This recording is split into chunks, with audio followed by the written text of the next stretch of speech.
consider the matter urgent. That of your succession. Who else would have a claim? The firstborn child. Rhaenyra.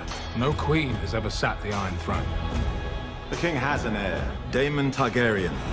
I will not be made to choose between my brother and my daughter.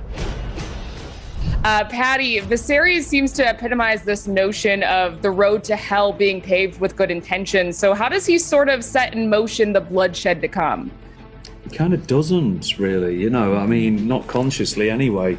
It's through no fault of his. I think he just believes he's doing the right thing, you know, he's just putting the crown in responsible hands when he's gone. Viserys just does his best. You know, being part of being a ruler is trying to keep peace and please everybody, but it feels like all around people are conspiring and they want chaos. And I just think physically and emotionally it takes its toll on Viserys. There is a little mistake. I can't reveal too much. You know, he's just trying to be a peaceful man in a kingdom that wants him to behave like a tyrant. He seems a little Ned Starkian to me. So do you think there are any parallels there?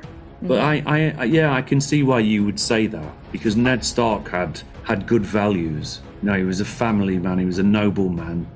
So there are similarities with him and Viserys. But actually, he was the character that I related mostly to when it came to playing this part. Absolutely. And Matt, Daemon is obviously really ambitious, but are there any lines he won't cross when it comes to his older brother or anything else? Yeah, I don't think he'd ever betray his older brother. No.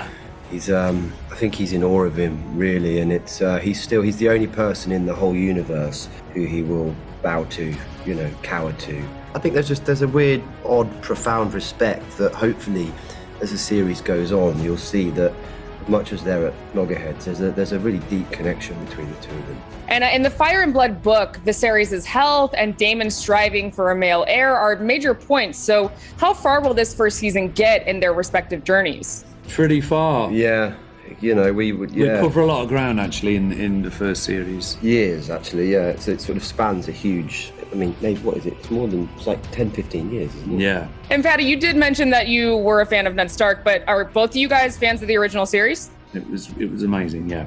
Mm-hmm. Breathtaking. You know, I'm not a massive fantasy lover in that respect. You know, I really like The Lord of the Rings. I love those movies and I read those books, but it's not my go-to genre. But I just felt that at times this transcended what you would perceive to be television. I thought it was absolutely brilliant.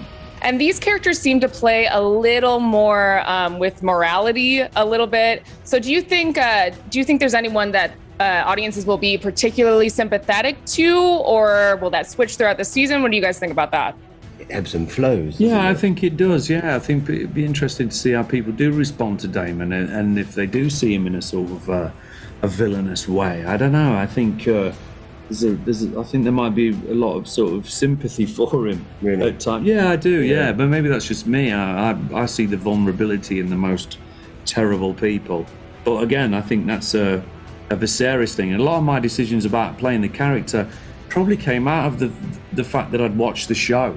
And so I understood how the actual Game of Thrones works, because I'd seen it corrupt so many people in that series. So when I played Viserys, I almost played him with the knowledge of knowing how corrupt that seat is. So yeah, it informed a lot about how I played the part. I unfortunately think that's all the time we have.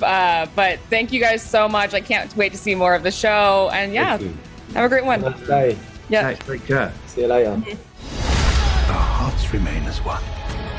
Oh, our hearts were never one.